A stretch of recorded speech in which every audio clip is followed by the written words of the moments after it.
I was talking about the planning. And I said I was going to do for planning. Let's say you already looked at the books, you already looked at the scope and sequence from the last video. And just FYI, and I wish I would have said it in the last one, but maybe as a newbie, you starting out new, maybe all you need to do is the 3 R's: reading, writing, and arithmetic. Okay? So just to keep it simple, just for you to start out with, because you can always add on as you go. So I'm not trying to stress y'all out, because I know this can be very stressful, and I didn't have this particular kind of advice when people were telling me at first. You know what I'm saying? Especially if your kids are in elementary ages, middle school ages. You know what I'm saying? Middle school grades. You know what I'm saying? All right.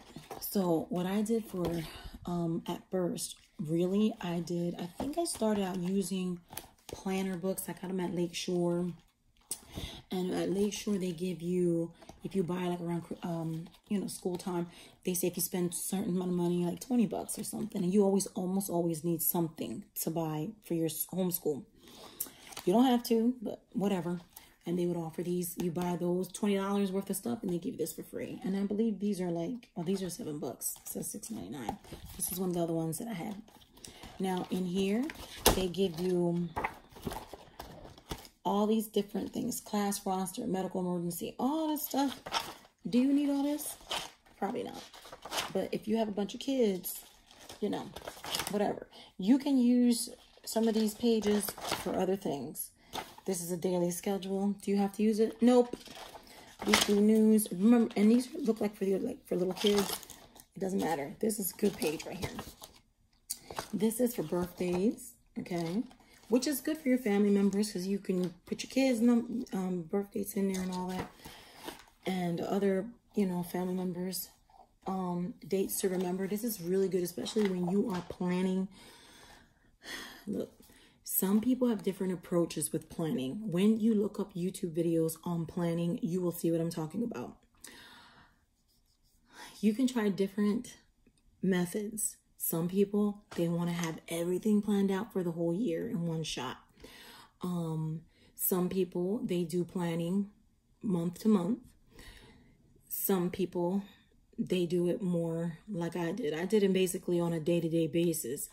But what I mean by planning overall is you need to have an idea, write it down, have an idea about what you're fitting to do, what subjects you're fitting to do.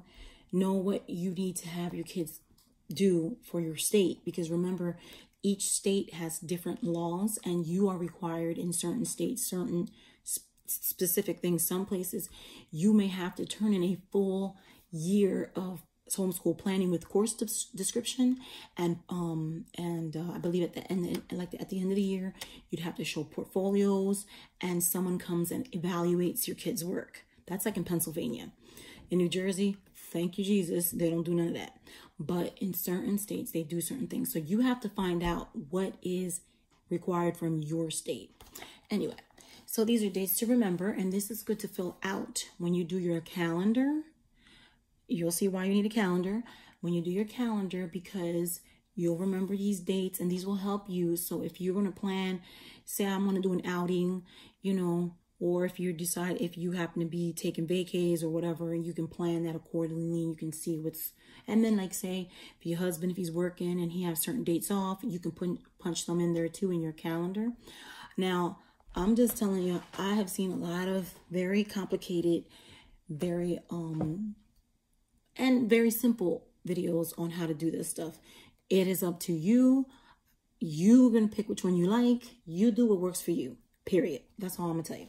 Anyway, dates to remember. Now, this part right here is a monthly calendar. These are not filled out with the dates. Some planners, they will come predated. For me, it's all up to you. If you want something that's already filled out, you can buy it that's filled out for that particular school year. If not, like this one, I had this already for 2 years. If it would have been dated, I wouldn't be able to use it because it's old and the dates won't match. So you have that. And this is good for you if you want to.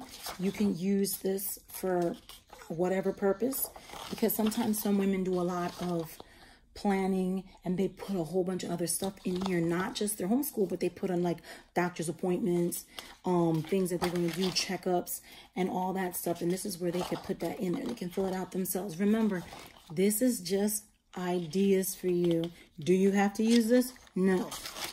If you want to, you can. It's up to you. Now, this is the actual, this right here is what I call the meat of the planner. If you just want to keep things, you know, this is how they come up with, this is week 1, and they give you Monday to Tuesday on this side. Some planners aren't like that. Some planners have Monday to Tuesday up here on the top. And then some places like 1, 2, 3, 4, 5, 6, 7. There's a 7 subjects, okay? You can use this for any grade level, okay? Some people have multiple kids. You have to figure out how you're going to write in assignments for multiple kids.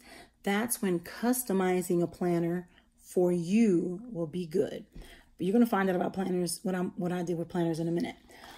I did start doing this in the beginning. I started filling out stuff, and I found quickly, in my case, for me, that when I would write things out and things weren't finished, then I had to erase it and put it in here. What some folks do is, hold on, I wasn't planning to show you, but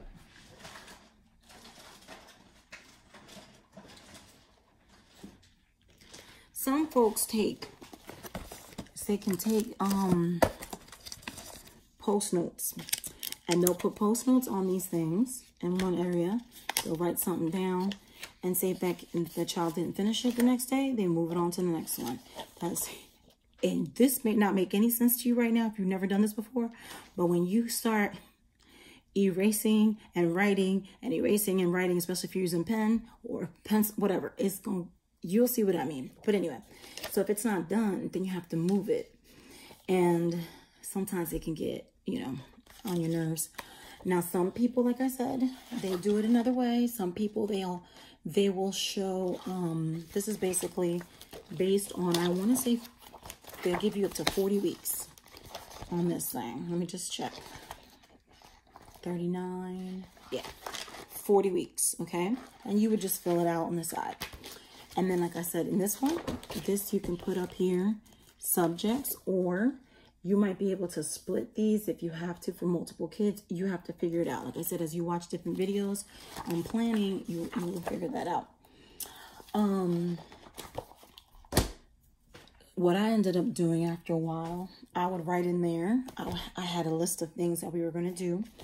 And I had a composition book. And I did this because I just wanted something for my son. Now, this was very simple. My handwriting is crappy, sorry. But like, this was a while ago. I would give him Bible. I would tell him what it was. It would be the devotional he was reading, and then a memory verse. Then I would do something for math, whatever that was. And then these were circles.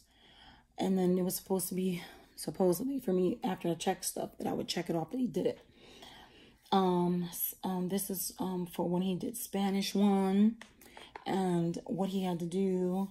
And then history, what he had to do for his lesson. And then science. So as he would go on, he would cross off what he did. After a while, I got tired of writing in here in these books, in this book, over and over again, you know, what I was planning to do.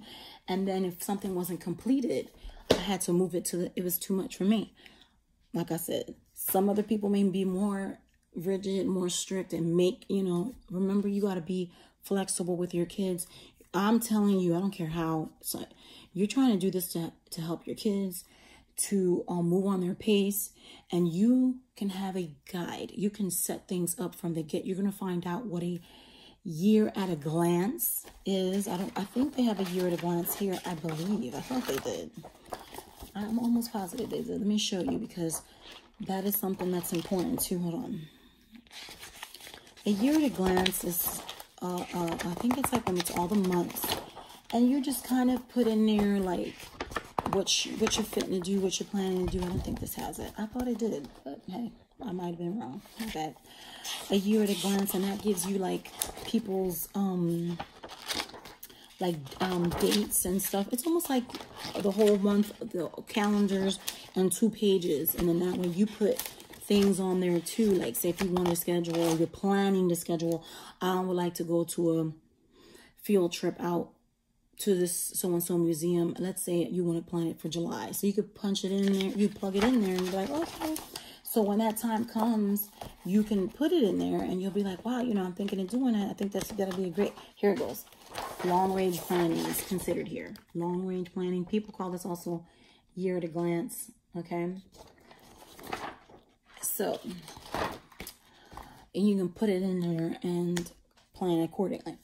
But what I ended up doing was I just stopped putting in all of that stuff in here, okay? And I just started to just write it in here. Now, people may say, well, don't you need it for proof that he did the work? Well, yeah, this is the proof. I'm just simplifying it. I'm just saying. So what I do is I just keep these books, and this is what's going to help me remember. Now, as things would occur, say if he went out on a trip, I would write it down here in his actual assignment book, because this is his assignment book. I would write down what he did. I would write down if he went somewhere, you know, a trip, a field trip with the if we did something with the co-op, because we had a co-op, all kinds of stuff. And I would make sure I'd write it in here, because once you're in high school classes, you need to start keeping track of, like, if you're doing school, if you're doing like volunteer work, if you're volunteering at the library, if you're volunteering at a homeless shelter, if you're volunteering, doing all kinds of stuff, you got to write that down. And sometimes some parents aren't as diligent in certain things, like, you know, and you at the end, you can look through your book and be like, oh, okay, he went here. You can put this under volunteer acts, or he did this and we did this under this, you know, it goes under this topic, you know what I mean? So that's one of the ways that I did it. So now this exact format right here, it's not exactly the format he's using, but it's something like this. I started to use because one of my friends done this, she would buy a book like this, a student book, a student planner. And it was, it would say on here, like the dates. Actually, I think the dates are on the top and then the subjects are on the side. It doesn't matter. It's whatever you want. And she filled them out according to, like, whatever topic it is. She would give the assignment for that day. Say this is Bible, this is what he has to read. If this is math, this is what he has to do. If this is science, this is what he has to do. If this is history, social studies, you have to do. Electives, this is what I have to do, Spanish, and all this other stuff, okay? And you would give it to him. Me, what I do is I just fill it out every day in the morning, see what was finished, and then I'll keep going. Is that something that everybody wants to do? Probably not. But if you want to do it that way, you can. You also, if you want to, you can do it in the week. You can write down all the assignments for the 1 week. Write it all in there for the person. And the book right here, that's their assignment book. So that way you have all the stuff that they're doing right here. You don't have to go and re-record it. You will see what I'm talking about, because people do a lot of planning. They do all this stuff. And sometimes it's just, I don't know, I think it's extra. You know what I mean? But like I said, some people like that stuff. Some people want to have, you'll see what I'm talking about with the washi tape and all this. It's cute. Everything's cute. You can make your own planner, punch it out. Actually, I did one this year for him, and I'm going to probably print it out, so I'm not, you know, wasting more money. You can just use that. But this is just, like I said, for you to see how some people do it. Is it going to be your style? No. You may want to have a whole year planned out, and then some people, they have a year at a glance, and they show you per subject what they want to have accomplished for the year. Then some people have it that, you know, they have it figured out for months, so that in this month they're going to cover X, Y, Z. And then some people do it weekly. So they'll have a weekly plan. This is what I plan to have done for this week. And then they'll see what happens. And then after that week, they'll change it. And then there's some like myself. I have an idea. If I know what we're going to do, like say last year we were doing civics and the Constitution. And then I also have the Mayberry books for social studies and economics. And all that's under history. So I just look at it and I figure, okay, I'm going to do this for this time. And I also switch things up. That's another thing, but that's another video. But this is just talking about how you put these things together, how you would fill it out. And like I said, it's up to you, how you like doing it. This, like I said, will be helpful to someone first because it's not that expensive. If you don't want to buy everything else and get it for free, this was $7. And this is a starting point. And then once you find out your groove, if you want to make your own darn thing and have these big, complicated planners, that's you. That's how you like to, that's how you do, and you're super extra and you want to put everything in there and all this with your kids' pictures and all that. That's your business. Have fun. Enjoy it. If you don't and you want to be more simple and, you know, you're not all down with the foo-foo stuff, that's cool too. Whatever you want to do. But this will help you keep everything in order, like, so you'll know what is going on. And when it's time for you, especially for high schoolers, okay, you will have, because what I did is I would have all the subjects and I would split, because I would have something called Bible and devotional. So I read Bible and devotional. Math, I would have social studies and something else I can't remember right now. And I would sometimes have to split up because I needed more space, because I had more classes, because I wanted to leave this column blank, because some planners, they will leave you a column blank that will be like a to-do list or remember or memos or what to pick up from the library or this project needs to be done or stuff like that. So that's why I like to leave that one blank. You do whatever you want to do though. So that's it for a plan book. Hopefully that helps. And like I said, you will find other videos that are super detailed about what to do with certain things. I'm just trying to give you a simple thing. Say you already know what you're going to do for reading, okay, and math and writing, okay? And you write them things in there. You're just going to say you have a 5th grade or 6th grade or whatever. You're going to write Bible. I'm Christian, so whatever. Bible, reading, whatever you're going to do for reading that day. Math, okay? And whatever assignments you want to give for what's considered writing, for grammar, whatever. That could be spelling. Oh, there could be a bunch of stuff. That's a whole other video, but whatever. And then you just put it in there. You write it in there. And then you start from there. And like I said, start up with a couple things that are simple and then add on as you go. You will see what I mean. All right, take it easy. Bye.